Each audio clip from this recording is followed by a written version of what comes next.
현대 사회에서 가족 내 갈등 중 가장 빈번하면서도 해결이 어려운 문제 중 하나가 바로 고부 갈등이다.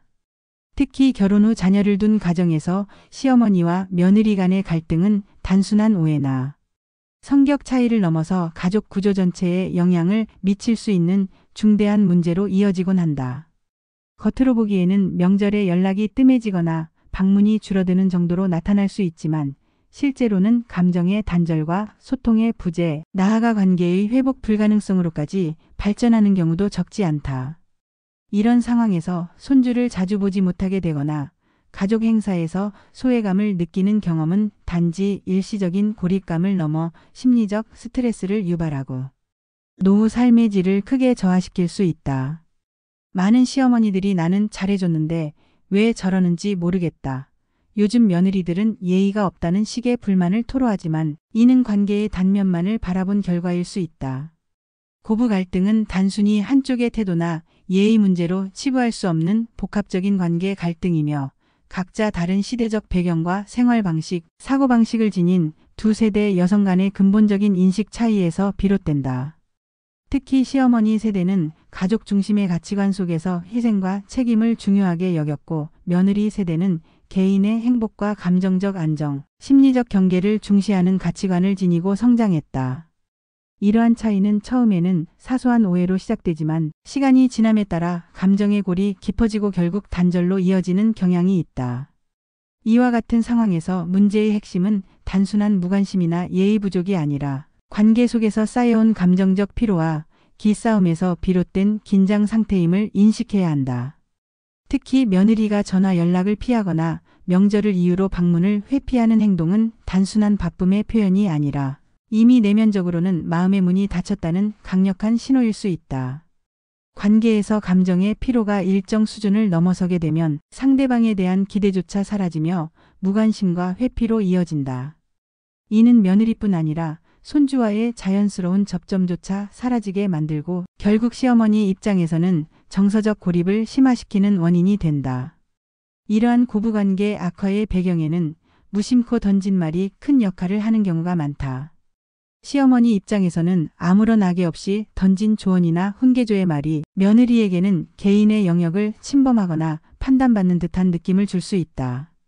예를 들어 아기는 이렇게 키워야 해. 요즘은 너무 게을러서 문제야와 같은 말은 시어머니 세대에게는 일반적인 의견 표현이지만 며느리 세대에게는 자기 방식이 부정당하고 존재가 평가받는 것으로 받아들여질 수 있다.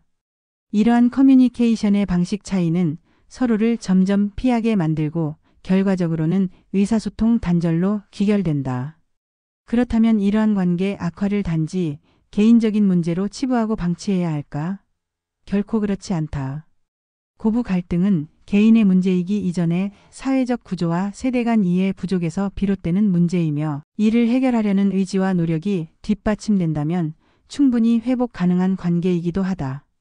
특히 노년기 삶의 질은 가족과의 관계에 큰 영향을 받는 만큼 며느리와의 관계 회복은 단지 손주를 보기 위한 수단이 아니라 정서적 안정과 사회적 연대감 회복을 위한 중요한 발판으로 작용할 수 있다. 무엇보다 중요한 것은 이해와 배려의 시각으로 접근하는 자세다. 관계가 악화된 이유를 며느리 탓으로 돌리기보다는 내 행동과 말이 어떻게 받아들여졌는지를 되돌아보고 진심 어린 사과와 소통의 자세를 갖는 것이 첫걸음이 될 수 있다. 인간관계는 일방적인 노력으로 유지될 수 없으며 서로의 입장을 존중하고 공감하는 과정 속에서 비로소 회복의 길이 열린다. 지금까지 쌓인 감정적 거리감을 완전히 해소하는 것은 시간과 노력이 필요한 일일 수 있지만 첫 단추를 잘 꿰는 것만으로도 관계 개선의 방향을 만들 수 있다. 이 글에서는 며느리와의 관계에서 생기는 갈등의 근본 원인과 그로 인한 정서적, 사회적 영향, 그리고 이를 해결하기 위한 구체적인 방법을 다룬다. 특히 감정적 피로의 정체와 이를 줄이는 소통 방식, 그리고 며느리 입장에서 생각해보는 연습을 통해 관계 회복의 실마리를 제공하고자 한다. 이를 통해 독자 스스로가 현재의 고부 관계를 점검하고 변화할 수 있는 지점을 찾을 수 있도록 돕는 것이 이 글의 목표이다. 고립된 노년이 아닌 따뜻하고 연결된 가족관계를 누리기 위한 첫걸음을 지금부터 함께 고민해보자. 고부 갈등이 단지 일상적인 감정 싸움이나 사소한 충돌로 여겨지는 경우가 많지만 실제로는 그 이면에 훨씬 복잡하고 정교한 심리적, 사회적 요인들이 작용한다. 특히 며느리가 시어머니를 점차 멀리하게 되는 과정은 단순한 예의나 태도의 문제가 아니라 장기간 누적된 정서적 피로와 반복되는 관계 실패에 대한 무언의 거리 두기 전략일 수 있다. 이러한 현상을 이해하려면 먼저 고부간에 벌어지는 갈등의 핵심 원인과 그것이 어떻게 관계 단절로 이어지는지를 체계적으로 살펴볼 필요가 있다. 첫 번째로 중요한 갈등의 원인은 역할에 대한 기대 차이이다. 많은 시어머니들은 결혼을 통해 가족이 된 며느리가 친딸처럼 행동하고 가족 내 역할을 적극적으로 수행해 주기를 기대한다. 이는 과거 세대에서 여성에게 기대되던 희생과 배려의 전통적인 가치관에서 비롯된 것이다. 반면 현대 며느리 세대는 결혼을 통해 가족이 되었다 하더라도 개별 인격체로서의 경계와 독립성을 중시한다. 특히 결혼을 통해 얻게 된 시가시댁 가족과는 일정한 거리감을 유지하며 관계보다 조율을 중요하게 여긴다. 이처럼 양측이 기대하는 역할이 근본적으로 다르기 때문에 시어머니 입장에서는 며느리의 태도가 냉정하거나 무심하게 느껴질 수 있고 며느리는 시어머니의 간섭이나 조언이 지나치게 부담스럽게 다가올 수 있다. 두 번째 요인은 소통 방식의 차이다. 시어머니 세대는 경험과 연륜에 기반한 조언을 관계 유지의 수단으로 사용한다. 특히 자녀 양육이나 가사, 경제적 문제에 대해 내가 해봐서 아는데라는 방식으로 말하는 경우가 많다. 그러나 며느리 세대는 이러한 표현을 상대방의 삶에 대한 간섭이나 무시로 받아들이기 쉽다. 이는 단지 말의 내용 때문이 아니라 말의 방식과 뉘앙스, 맥락에서 오는 차이 때문이다. 예를 들어 아기는 옷을 두껍게 입혀야 감기 안 걸려라는 말도 며느리 입장에서는 내가 잘못하고 있다는 부정적인 평가로 들릴 수 있다. 이러한 반복되는 소통 오해는 쌓이면 쌓일수록 감정의 골을 깊게 만든다. 세 번째는 감정적 피로의 누적이다. 갈등의 원인이 명확하게 표현되지 않고 누적될 때 며느리는 감정을 폭발시키는 대신 점차적으로 관계를 끊는 방식으로 대응한다. 이는 직접적인 갈등보다 훨씬 더 위험하다. 겉보기에는 아무 문제 없이 지내는 것 같지만 며느리는 마음속으로 시어머니와의 모든 접촉을 감정적으로 차단한 상태일 수 있다. 이런 상황에서 시어머니가 아무리 나는 잘해줬는데 왜 저러는지 모르겠다고 말하더라도 며느리 입장에서는 이미 오래전부터 상처가 누적돼 있었을 가능성이 크다. 그리고 그 상처는 대개 말 한마디, 표정 하나에서 비롯된다. 네 번째는 권력 구조의 암묵적 긴장이다. 고부관계는 단순히 개인 간의 문제가 아니라 가족 내 권력 구조와도 연결된다. 많은 시어머니들이 무의식적으로 가족 내 주도권을 유지하려는 경향을 보인다. 이는 며느리가 집안 행사나 자녀 교육, 가사 분담 등에서 자신의 의사를 적극적으로 표현하려고 할 때 충돌로 나타난다. 시어머니가 내가 이 집에서 얼마나 고생했는데라고 말하는 순간 며느리는 이 집에 내가 낄 자리가 없다고 느낄 수 있다. 이러한 권력 충돌은 직접적인 언쟁으로까지 발전하지 않더라도 서서히 며느리로 하여금 관계를 줄이고 피하게 만드는 배경이 된다.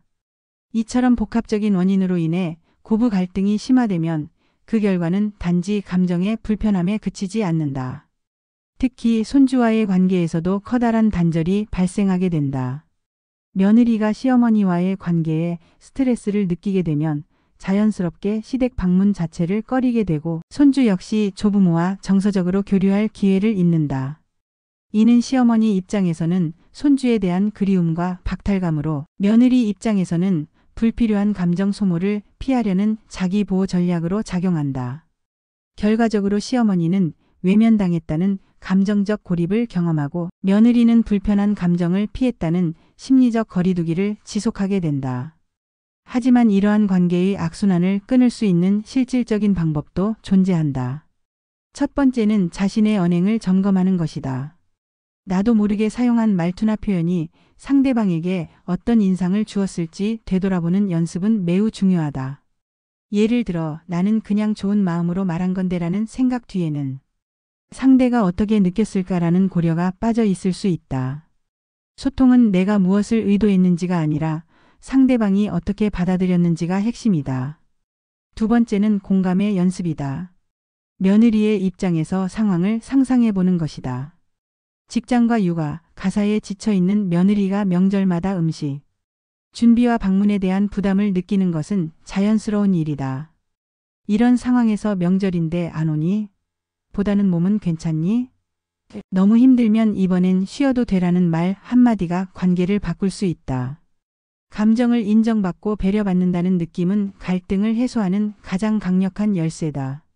세 번째는 진심 어린 사과와 화해의 제스처다. 때로는 문제의 해결이 논리적 설명이 아니라 감정적 인정에서 시작되기도 한다. 내가 그때 그런 말해서 마음 상했을까봐 걱정이야. 미안해라는 짧은 사과 한마디는 수십 번의 설명보다 강한 신뢰 회복의 출발점이 된다. 많은 사람들이 미안하다는 말을 어려워하지만 그 한마디가 관계를 다시 열 수 있는 열쇠가 되기도 한다. 마지막으로 적절한 거리 유지와 새로운 관계 설정도 필요하다. 지나치게 가까운 관계는 오히려 갈등을 증폭시킬 수 있다. 서로의 생활을 존중하고 일정한 물리적 정서적 거리를 유지하면서 필요한 순간에만 교류하는 것도 하나의 건강한 방식이 될 수 있다. 이를 통해 과도한 기대나 오해를 줄이고 각자의 삶을 존중하는 관계로 전환할 수 있다. 지금까지 고부 갈등의 복합적인 원인과 그로 인해 발생하는 정서적 단절 그리고 손주와의 관계에까지 영향을 미치는 구체적인 사례들을 살펴보았다. 이처럼 고부 관계는 단순한 감정, 싸움이나 세대 차이로 축소할 수 없는 깊이 있는 이해와 조율이 필요한 인간관계이다. 특히 이러한 관계에서 갈등이 장기화되고 방치될 경우 단지 시어머니와 며느리 사이의 문제를 넘어 가족 전체의 정서적 유대와 삶의 질에 심각한 영향을 끼치게 된다. 결국 이는 개인의 노후 삶에도 직접적인 영향을 미치며 고립과 외로움이라는 또 다른 문제를 야기한다. 현실적으로 많은 시어머니들이 며느리와의 관계에서 답답함을 느끼며 본인 나름대로 잘해왔다고 생각하지만 관계는 계속 악화되는 경우가 많다. 이는 단순히 선의의 문제만은 아니다. 아무리 좋은 마음에서 비롯된 행동이나 말이라 해도 상대방이 그것을 어떻게 받아들이는지가 중요하다. 감정은 논리로 설득되는 것이 아니라 공감과 존중으로만 해소될 수 있다는 점을 명심해야 한다. 따라서 나는 잘해줬는데 왜 저러지? 라는 반응보다는 혹시 내가 잘못 전달한 건 아닐까? 그 상황에서 며느리는 어떻게 느꼈을까? 라는 질문을 스스로에게 던져보는 태도가 필요하다. 이 시점에서 중요한 것은 관계의 회복을 위한 변화를 시작할 수 있는 사람은 언제나 나라는 점이다. 상대방이 먼저 변하길 기다리기보다는 내가 먼저 조금 더 부드러운 말투를 사용하고 조금 더 이해하는 태도를 보이며 조금 더 열린 마음으로 접근할 때 상대도 자연스럽게 반응하게 된다. 인간관계는 거울과 같아서 내가 비추는 감정이 그대로 되돌아온다. 내가 따뜻함을 전하면 따뜻함이 돌아오고 내가 거리감을 두면 상대도 더 멀어질 뿐이다. 지금 며느리와의 관계가 서먹하고 단절되어 있다고 해서 그것이 영원한 단절을 의미하는 것은 아니다. 관계는 살아있는 생명체와 같아서 얼마든지 회복 가능하고 변화할 수 있다. 단지 시간이 지나면서 굳어진 오해와 감정의 벽이 그 회복을 어렵게 만들 뿐이다. 그러나 한 발짝만 다가서면 상대 역시 마음을 열고 대화의 문을 열 수 있다. 여기서 중요한 것은 진심이다. 마음에서 우러난 관심과 사과 이해하려는 태도는 어떤 상황에서도 통한다. 이제 우리는 생각해 보아야 한다. 과연 지금의 침묵과 단절이 나의 노후를 어떻게 만들고 있는지를. 손주를 마음껏 안아보지도 못하고 며느리와는 인사만 간신히 주고받는 관계 속에서 진정한 가족의 온기를 기대할 수 있을까? 가족이란 단지 혈연으로 엮인 관계가 아니라 함께 웃고 이야기하며 정을 나누는 관계일 때 비로소 의미가 있는 것이다. 특히 노년기에는 자녀와 손주, 그리고 배우자와의 관계가 심리적 안정과 삶의 활력에 중대한 역할을 한다. 그런 면에서 고부관계의 회복은 단순히 며느리와의 개인적 관계 개선을 넘어 전체 가족의 건강성과 개인의 정서적 안정이라는 더 큰 가치를 회복하는 과정이기도 하다. 우리는 종종 가족이라서 괜찮겠지, 혈연이니까 언젠가는 돌아오겠지라고 생각하지만 실제로는 관계도 돌봄이 필요하다. 아무리 가까운 사이일지라도 방치되고 무시된다면 결국 멀어질 수밖에 없다. 반대로 조금만 관심을 기울이고 서로를 이해하려는 노력을 기울인다면 예전보다 더 깊고 단단한 유대감을 형성할 수 있다. 지금은 서로 불편하고 어색할 수 있지만 그것이 관계의 끝은 아니다. 오히려 관계 회복의 시작점이 될 수 있다. 실제 많은 고부 갈등 사례에서도 소통 방식의 변화와 감정의 인정을 통해 관계가 회복된 경우가 존재한다.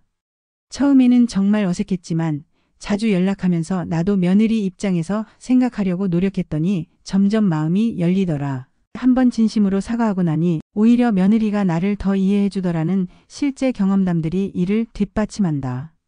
여기서 핵심은 상대가 변해서가 아니라 내가 먼저 변화했기 때문에 관계가 달라졌다는 점이다. 관계란 결국 두 사람 사이의 상호작용으로 형성되며 한 사람의 변화만으로도 전체적인 분위기를 전환시킬 수 있다. 또한 이 과정은 단지 관계 회복에 그치지 않고 본인의 내면 성장에도 긍정적인 영향을 미친다. 이해와 공감, 사과와 배려를 실천하는 과정은 자존감을 회복시키고 인간관계의 질을 높이며 무엇보다도 스스로의 삶을 풍요롭게 만든다. 관계 회복은 곧 삶의 회복이다. 외로움 대신 소속감, 갈등 대신 화해, 오해 대신 공감을 선택할 수 있다면 노년은 결코 외로운 시간이 아니라 새로운 유대와 행복이 피어나는 시기가 될 수 있다. 지금이라도 늦지 않았다. 어쩌면 당신의 며느리도 같은 고민을 하고 있을지 모른다. 어떻게 다시 다가가야 할지, 어떤 말을 꺼내야 할지 몰라 망설이고 있을 가능성도 충분히 있다. 이런 상황에서 먼저 손을 내미는 사람이야말로 진정한 지혜를 가진 사람이다. 작은 문자 한 통, 따뜻한 전화 한 통, 마음을 담은 선물 하나로도 관계의 문은 다시 열릴 수 있다. 중요한 건 진심이라는 열쇠를 가지고 있다는 것이다. 결국 당신의 노후가 외로움과 단절로 가득 찰지 아니면 따뜻한 가족의 웃음소리로 채워질지는 지금 이 순간의 선택에 달려 있다. 오랜 시간 쌓여온 감정을 하루아침에 풀 수는 없겠지만 변화는 늘 아주 작은 계기로부터 시작된다. 며느리와의 관계도 마찬가지다. 마음의 문을 닫고 있던 며느리에게 진심이 담긴 말 한마디가 건네질 때 그동안 얼어붙었던 관계에도 봄날이 찾아올 수 있다. 이제는 외로움을 선택하지 말자. 고집보다 공감, 상처 주기보다 배려, 기대보다 이해를 선택하자. 그렇게 당신의 인생 후반부는 더 따뜻하고 평화로워질 수 있다. 그리고 언젠가 손주가 당신을 껴안으며 할머니, 나는 할머니가 좋아라고 말하는 그날, 당신은 지금 이 결정을 후회하지 않게 될 것이다.